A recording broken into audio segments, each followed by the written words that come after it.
Firearms are really, really important. It's one of the things, in my opinion, that distinguishes subjects from citizens.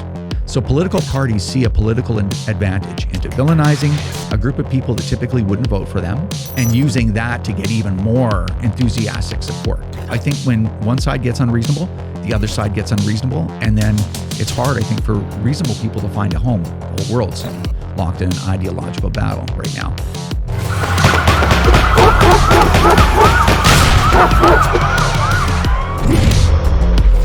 Don't forget, guys, it's imperative now more than ever before that you go and become a member of the CCFR. They're the one organization that has a fighting chance to preserve whatever gun rights we do have left as Canadians. So make sure you go and do it right after this video. The best $40 that you'll ever spend. Hi folks, Canadian Prepper here. So we are reporting from Chilliwack, BC, and we are with Rod Giltaca, the Executive Director of the Canadian Coalition for Firearms Rights. And today we're going to talk all about Canadian gun laws and what exactly we have to look forward to as Canadian gun owners, and hopefully give some beginner advice for people who are just getting into this, demystify some things, and perhaps provide us a little bit of guidance on what we can and cannot do in Canada, and what we can do to preserve what rights we do have right now. So thanks for having me in this awesome studio. You guys have the best weather in Canada, and man, I'm not looking forward to going home. That's why it's so expensive to live here.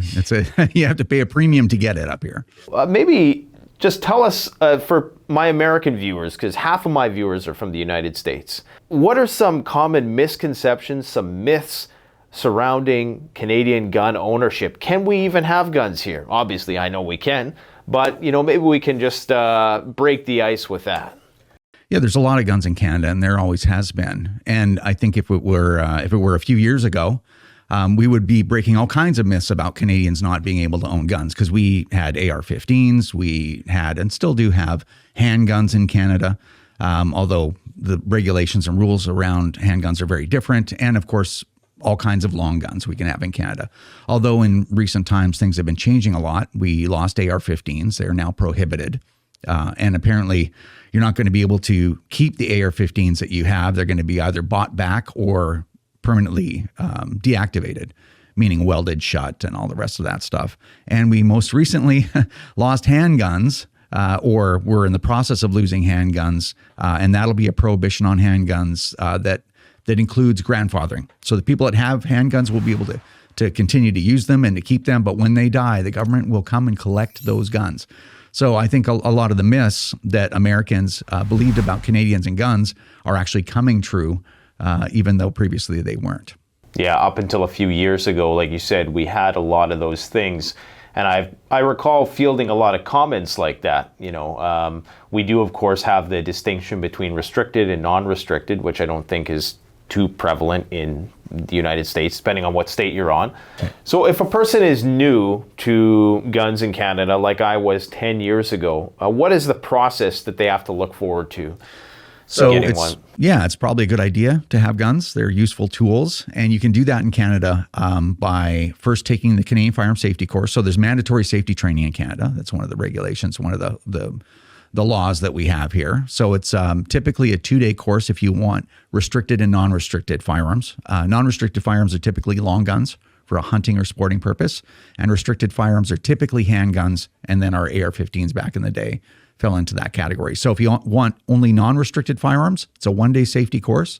Then you fill out an application, get sent to the government, and then the government will sit on that for about 6 months, 3 to 6 months, and you'll get a PAL, which is your possession and acquisition license back.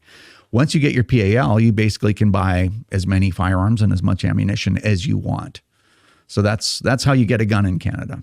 Yeah, and from my experience, I thought worst case scenario was going to take 6 months, and sometimes, depending on, I'm guessing it's going to take longer right now because everybody's, with all the things that are going on in the world, you're having a lot more of an interest in firearms for whatever purposes people have in mind.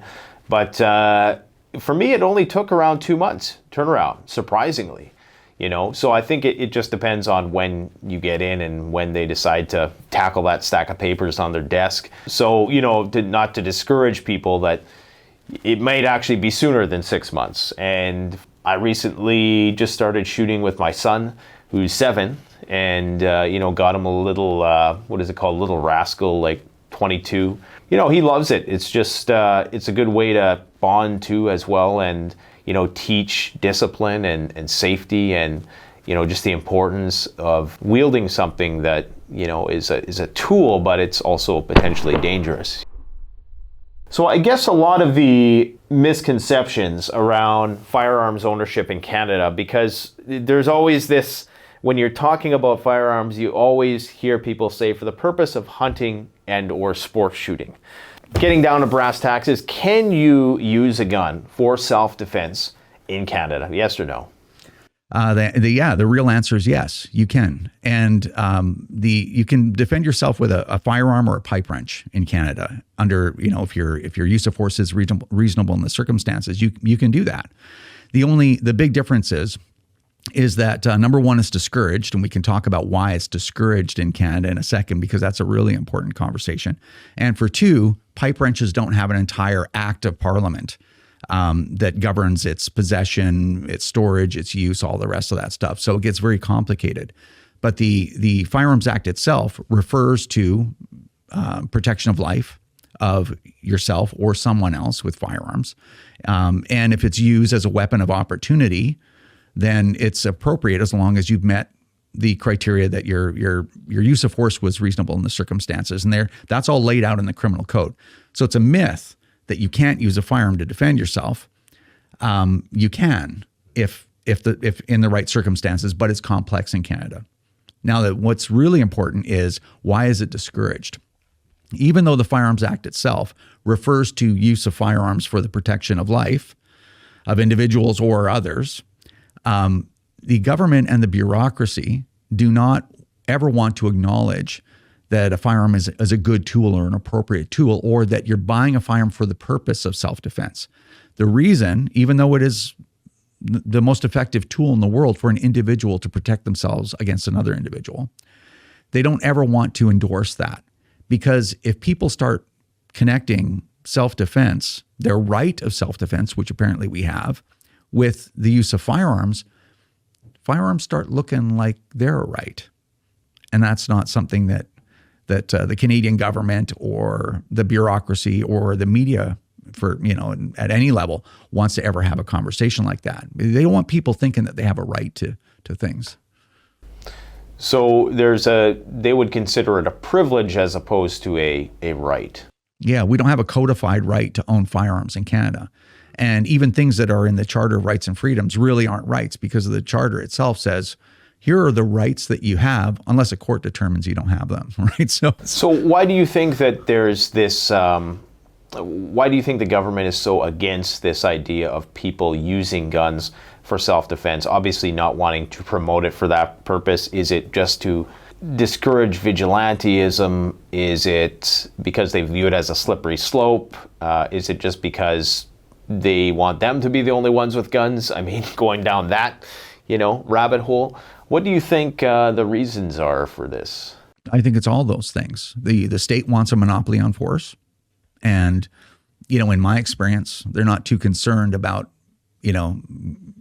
any negative ramifications, people not being able to defend themselves in rural areas or wherever if they're under attack. It's like, well, this is the level of protection the state is willing to provide. And if that's insufficient, I guess you're just going to have to be injured, assaulted, or killed or whatever.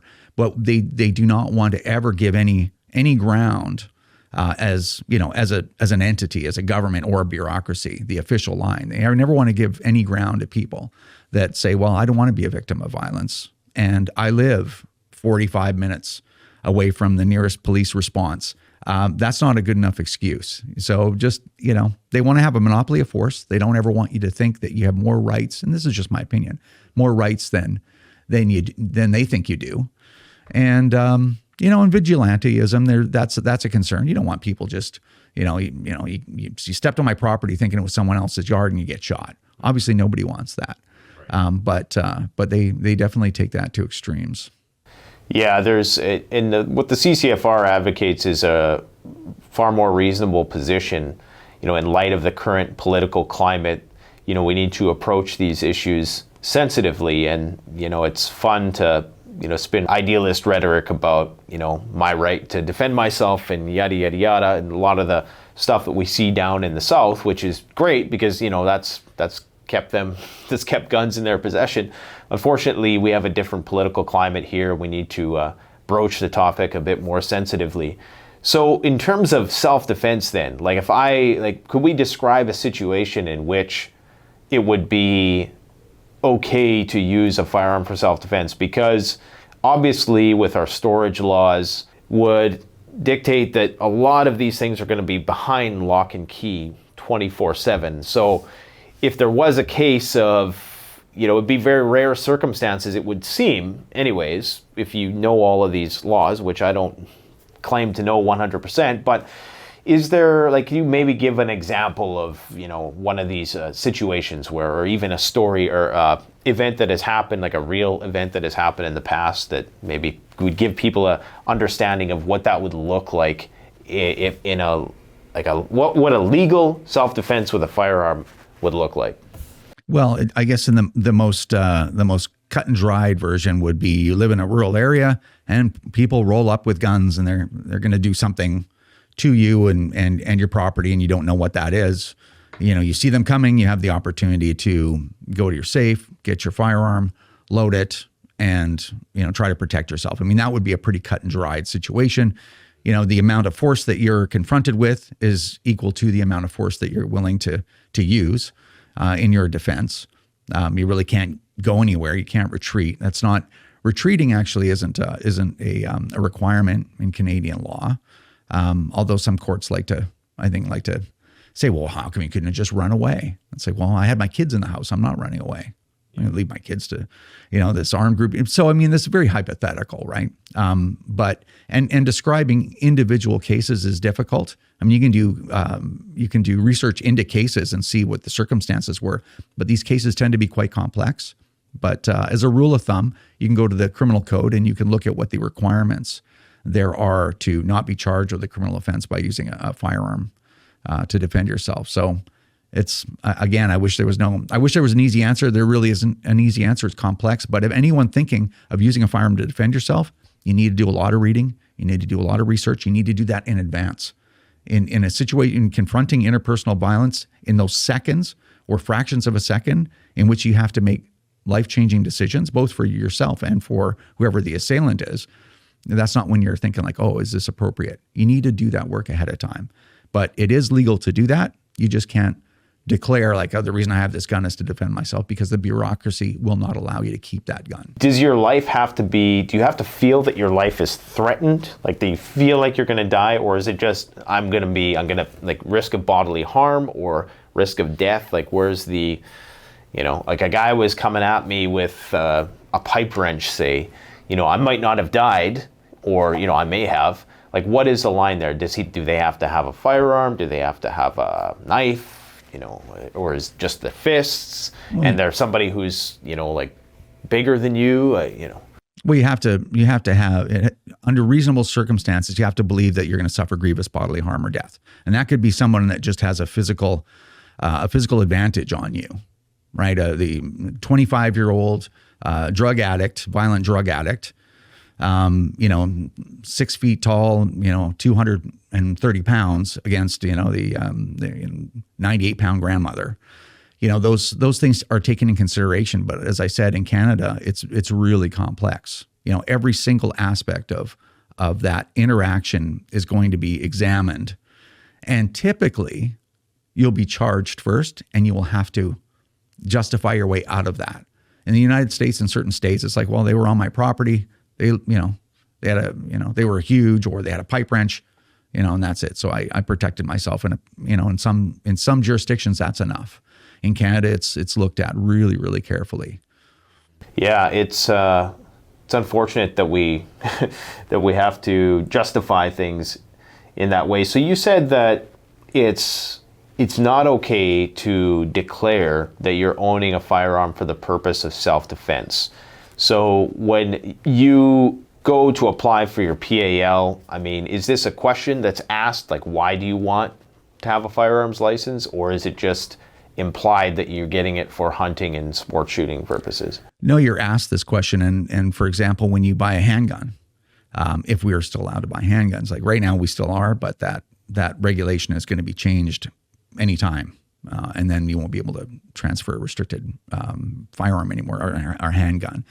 But when you do buy a new handgun, you're put on the phone with the firearms program, and they'll ask you what's the reason for the purchase, and there's only one legal reason, I guess typically, to own a handgun, which is sport shooting.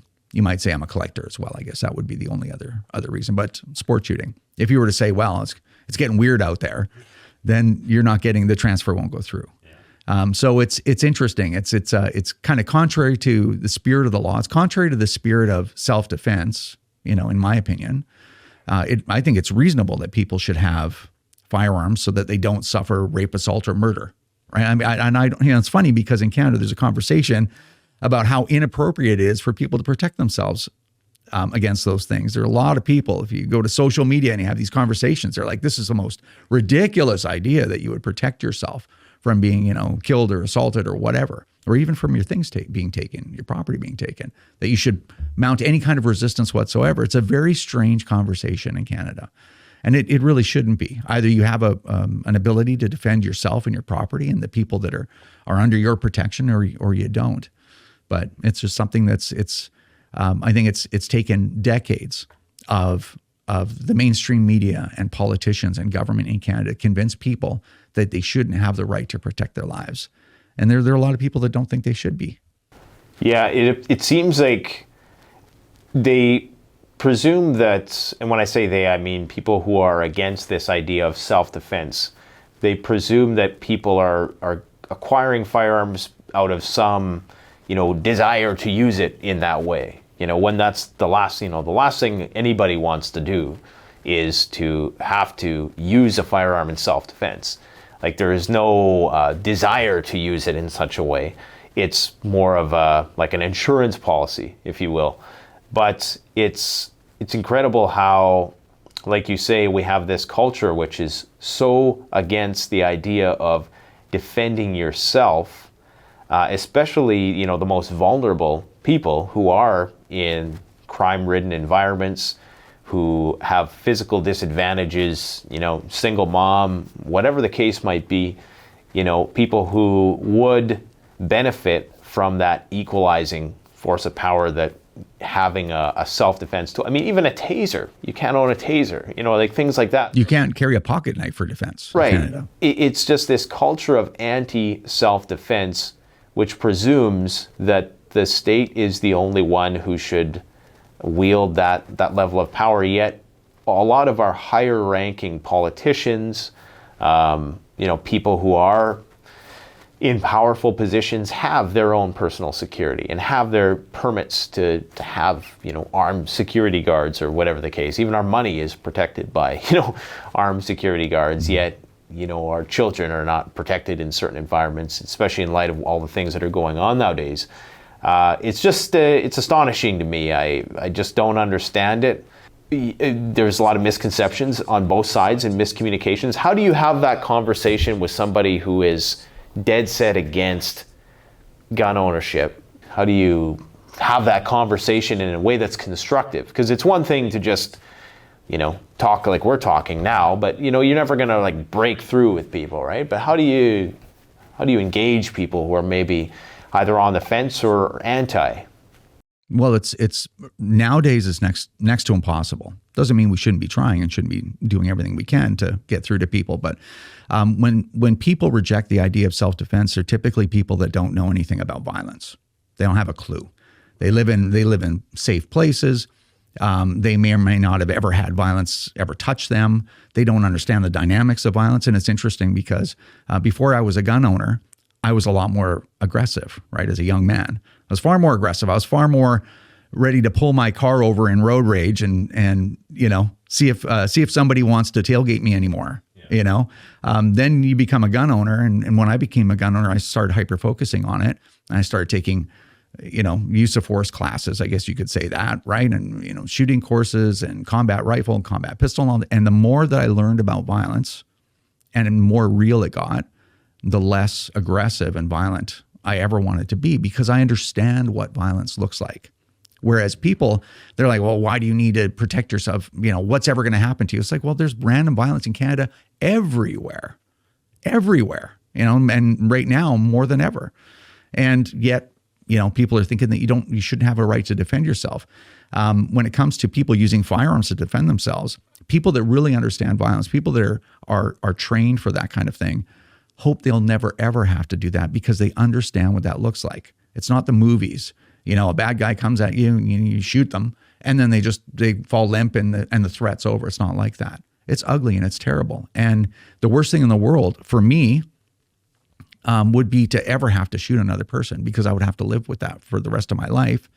And then, of course, if you're a sensitive person, you're thinking like, well, whatever led that guy to try to do that to me or my family? You know, maybe he was hurt, and maybe, you know what I mean? Like, it's just, nobody even wants that, you know, and the deterrent that armed people provide, we understand that. Police don't get attacked very often by people randomly, right? Because they're like, oh, it's a cop, I'll end up getting shot, right? They're armed, right? And they know how to use their gun. You know, people don't attack politicians very often. You know, like, well, in our country, not every politician has security, but no one ever tries to attack the prime minister, because they're like, I'll probably get shot. I'll get beat up, I'll go to prison, I'll probably get shot. It doesn't happen very often. And the same deterrence happens with armed citizens. And I think in Canada, we are capable, at least within the firearms community, of having that reasonable conversation. Should everyone have a gun? You know, I don't believe that everyone should. There are some people that should have their access to firearms restricted. And even in a conversation about competence, because as a firearms instructor, I trained 4,000 people, and there were people where I said, you know what, you just should never own a gun. You know, not a lot, but there were people, because they kept pointing the gun at people. You know, they were training firearm, couldn't shoot, but with running around with their finger on the trigger, no matter how much instruction they got. And there are people that aren't stable enough to legally own firearms. Could they get a hold of firearms? Yeah. But, you know, at least in our organization, we like to have a reasonable conversation about both sides of that argument. Is there a role for firearms in Canadian society? Absolutely there are. Reliable people, law-abiding people should have access to firearms. Should there be some rules around that so that, you know, firearms aren't left on the table for kids to start shooting? Yeah, absolutely. So there should be a reasonable framework, and then it should stop there. And then people it should be recognized that people should have some basic set of rights that are inalienable, that you shouldn't be able to take away. You know, everyone should have the opportunity and the right to fight for their life if someone else is trying to take it. I believe that, certainly. It's interesting that you say how you were aggressive and it made you less aggressive. And I noticed the same thing with martial arts, where, you know, a lot of people go into that, you know, with a chip on their shoulder or whatever. You know, maybe they're just, you know, they want to be able to defend themselves, or, you know, maybe they're a little too quick to react or passive aggressive, and it really levels you out, and it really shows you, you know, like it shows you that, number one, you don't want to, you know, like my sensei would always say to me, you know, the best thing you can do is just get out of there. You know, I mean, it's not about pride or you know, kicking somebody's ass. It's about self-defense. Avoid it altogether. Exactly. Yeah. And the other interesting point you made there was about how people haven't been exposed to violence. And I think this is very important, because what we've seen during the pandemic was all of a sudden, a lot of people who are anti-gun suddenly were lining up at gun stores because the threat became real. Like, they're like, oh shit, so this could be it, right? So, you know, and obviously maybe not so much in Canada, but in the States, we've seen this. So that's proof right there that a lot of this is just due to the fact that people are so insulated from the real world.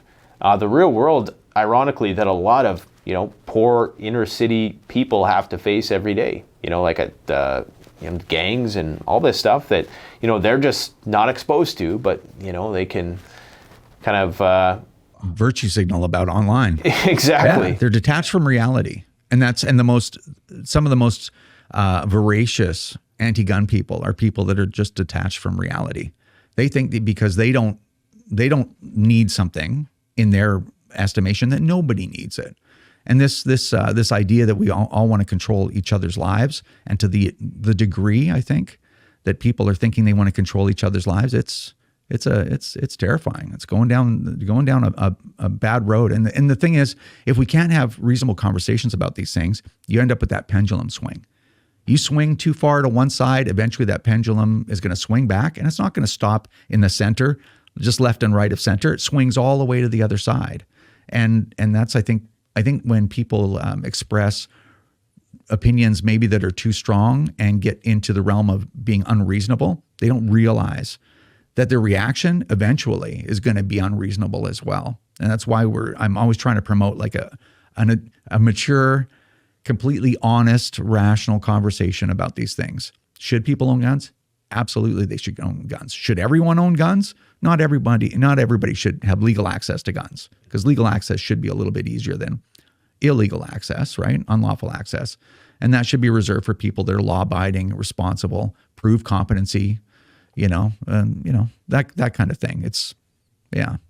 That makes sense. And I think that's the only way we're going to make any ground in this country on this issue, because there is a lot of passionate people on all sides of the debate. And in order to just get people to have the conversation in the first place, and then to get the conversation going in a way that's, really constructive, we need to be willing to hear the other side's position. And I think our side is willing to do that. I don't know what the other side is, but then again, I haven't heard every perspective on that side, obviously. I'm sure there's some people who are, I think the average person is just maybe a bit misinformed, and once they're given the facts and once they're exposed to either a life or death situation, which their life was in jeopardy, or they start seeing society, perhaps going down the tubes, doesn't take much to cross that line and start looking at, flipping through the catalog for, shotguns, right? Yeah. Well, there was what I consider a famous remark from an old school CTV, and I'll give you the clip. An old school CTV commentator.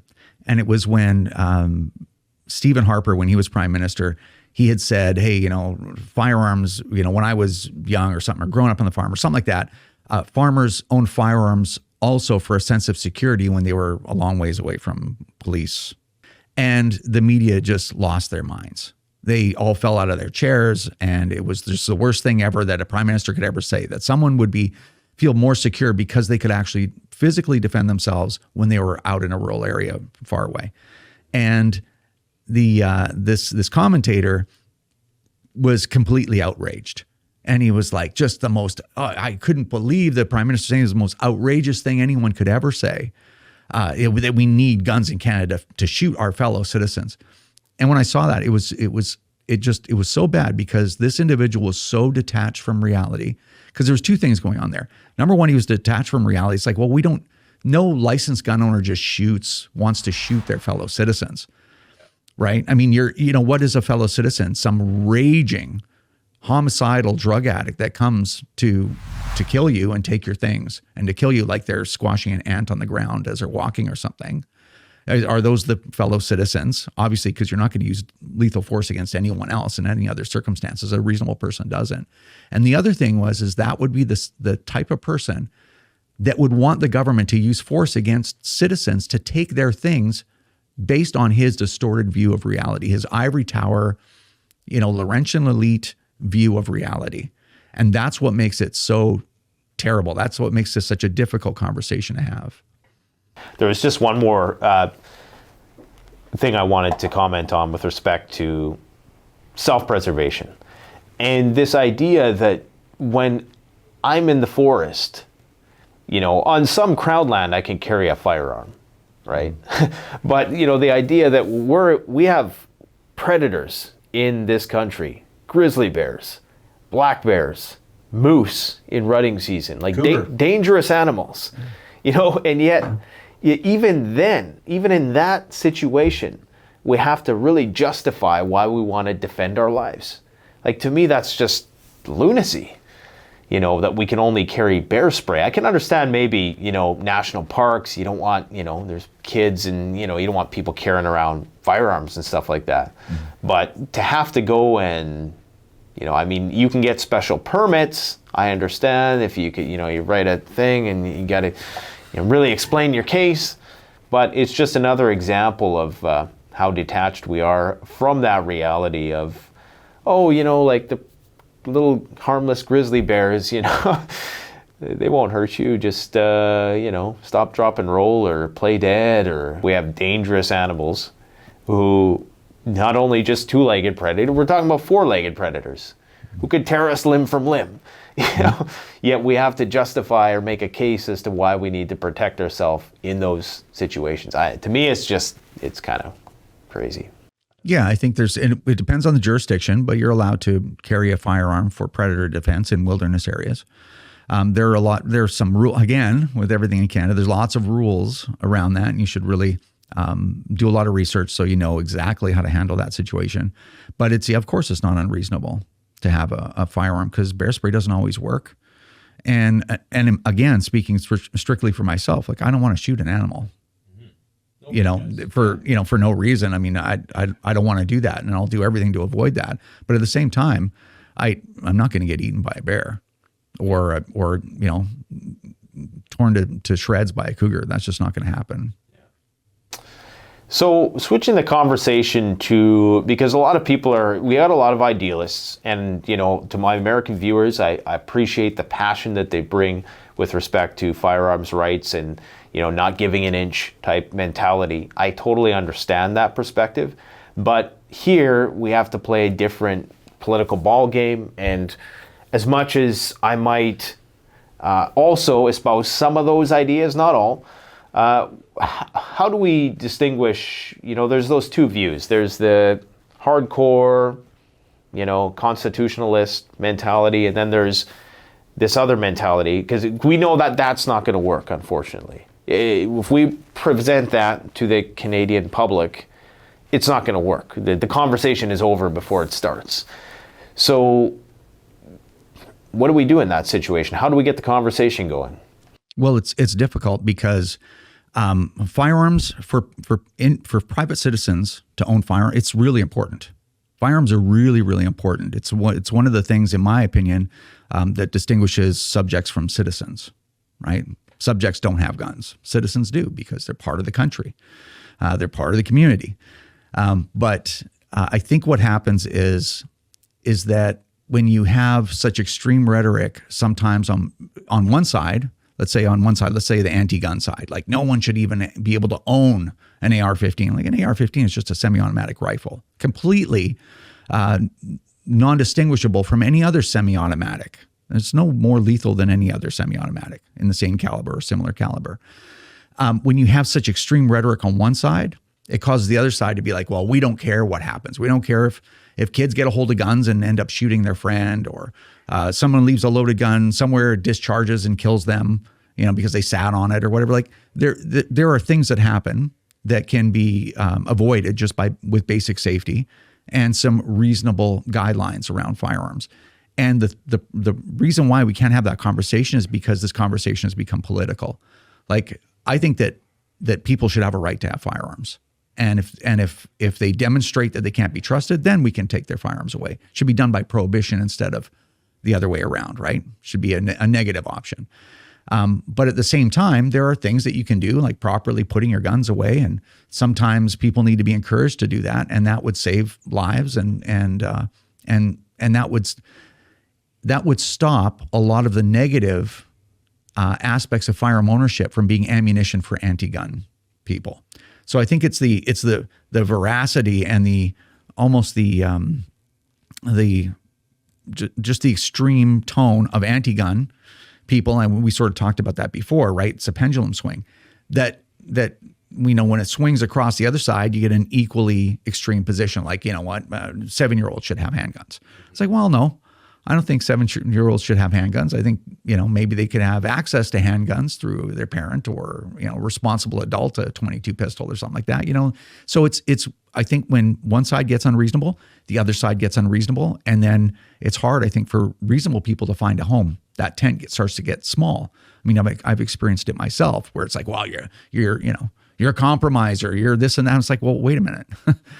There are basic rules that we could lay out that increase safety, but not ever deny someone the ability to own and use a firearm, right? And so it's really hard to keep that, especially now more than ever, to keep that conversation in the reasonable, realm with the way that we're being divided and the messaging is even on both sides at times. We need guns. They are critically important. Some regulations help safety, but they can't be overly onerous, and they have to be, in my opinion, in our opinion as an organization, you have to be able to prove that this regulation will be a benefit to public safety and doesn't unduly place a burden on someone that is a law-abiding gun owner. That's our guideline. So it's a difficult conversation to have, especially in these times. All right, so tell us a bit about yourself. Like, I came to you, was in 2019 when everything was relatively normal. Well, relatively normal. And much different world now, obviously, but we went and we did some shooting. You were showing me some, what kind of training would you call that we were doing there? Would that be like... that might be sport shooting training, I guess, to some extent, but it's in a combat context. Right. Yeah. So tell us a bit about your background. You've instructed a lot of people, everybody from civilians to police, military. Tell us a bit about that. Oddly enough, my background is in business development, and I never saw a gun in my life till I was in my mid-30s working in the United States with the U.S. military. Got to shoot a gun down there immediately, and I had a lot of conversations with Americans about guns and stuff. I didn't see any reason anyone should own a gun.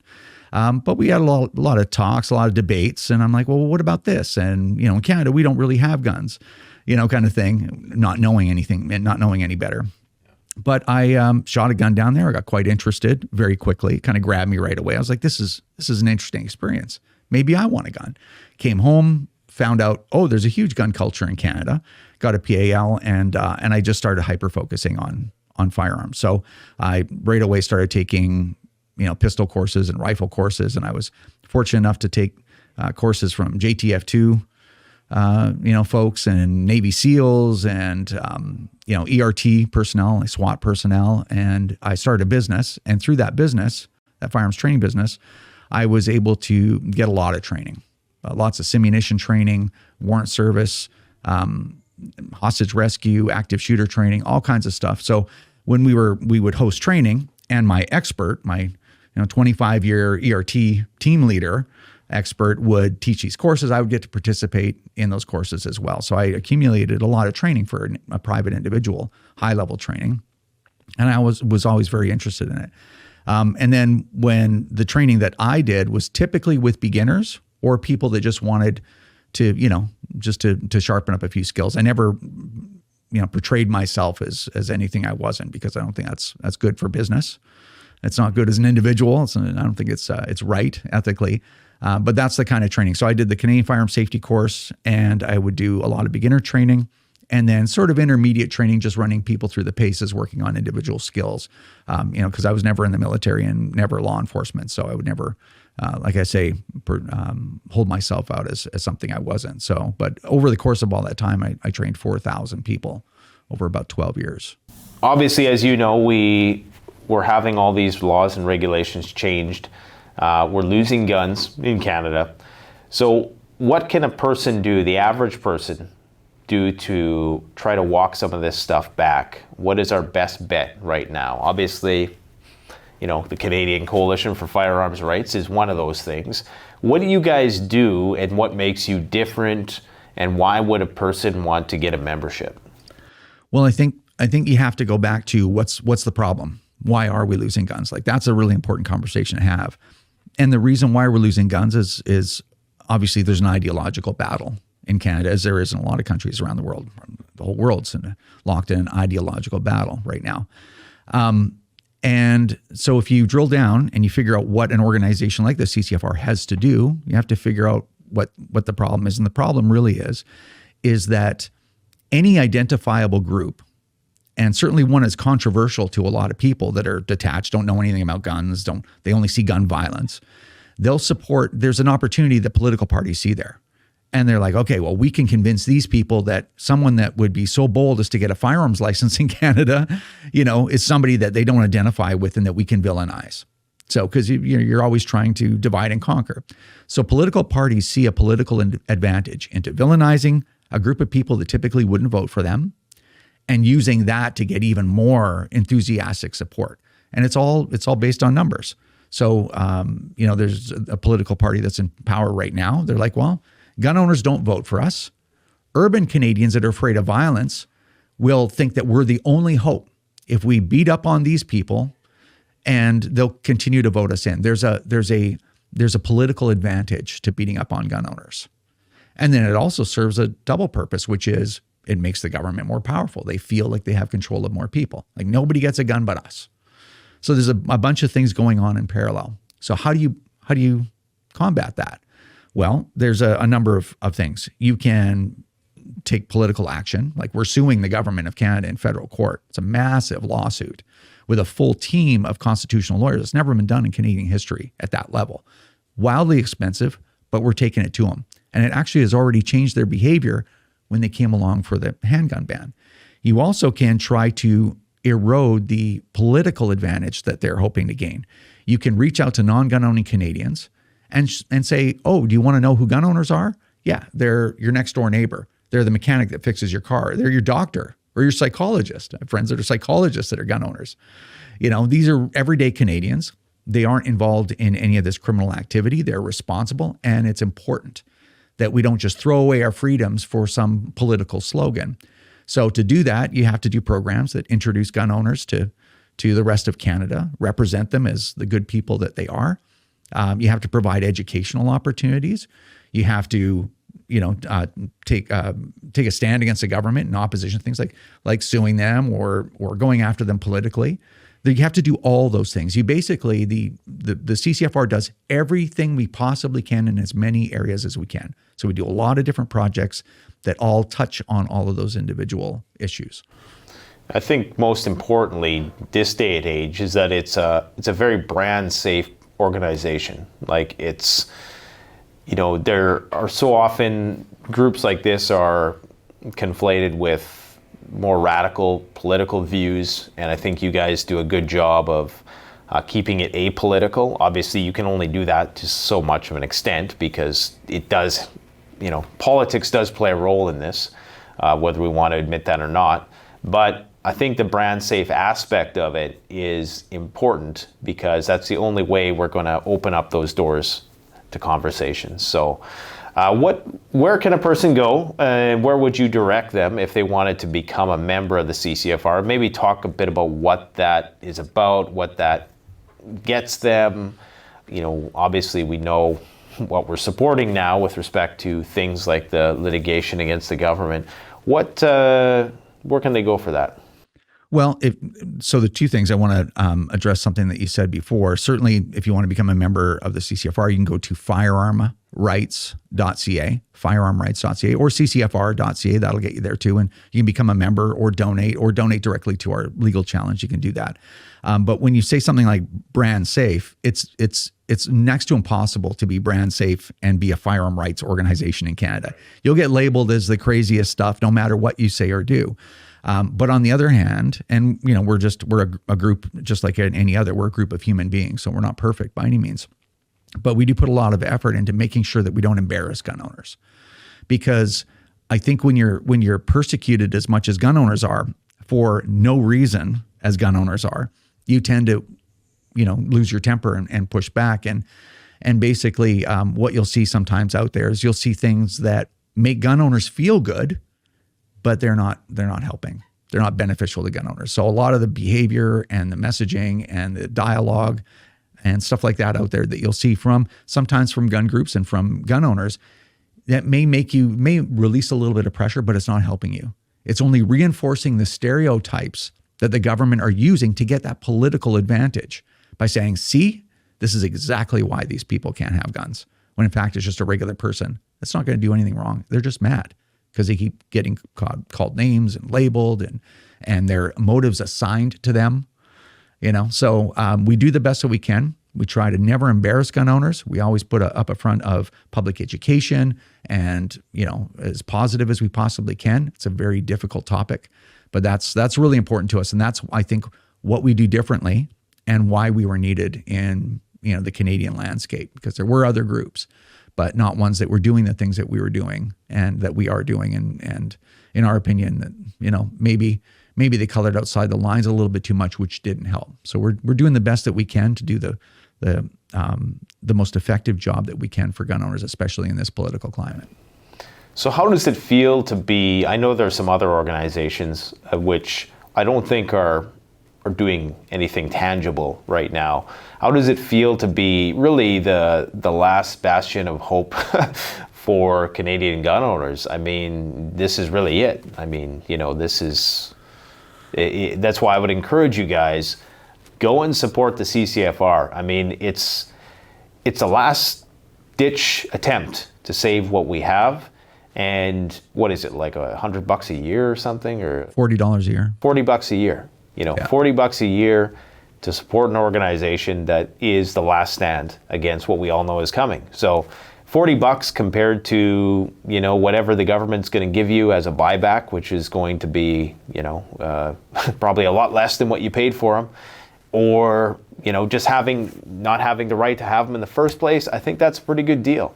And hopefully, the more people we can get behind this, the better, because we need those resources to like you said, to do this litigation, to bring more awareness, to open up the conversation, to make more educational videos. Yeah, we do television shows, we do commercials, we sponsor radio commercials, we have marches, we sue the government, we do massive election campaigns. We distributed 250,000 election booklets in the last election on 50 days notice. We actually pulled that project together in 3 weeks and flooded central Canada with these election brochures. We weren't successful in throwing the current party out, but it was even a more diminished minority, because there's a lot of, guns aren't the biggest issue in Canada right now to most Canadians, right? They're a big issue to us.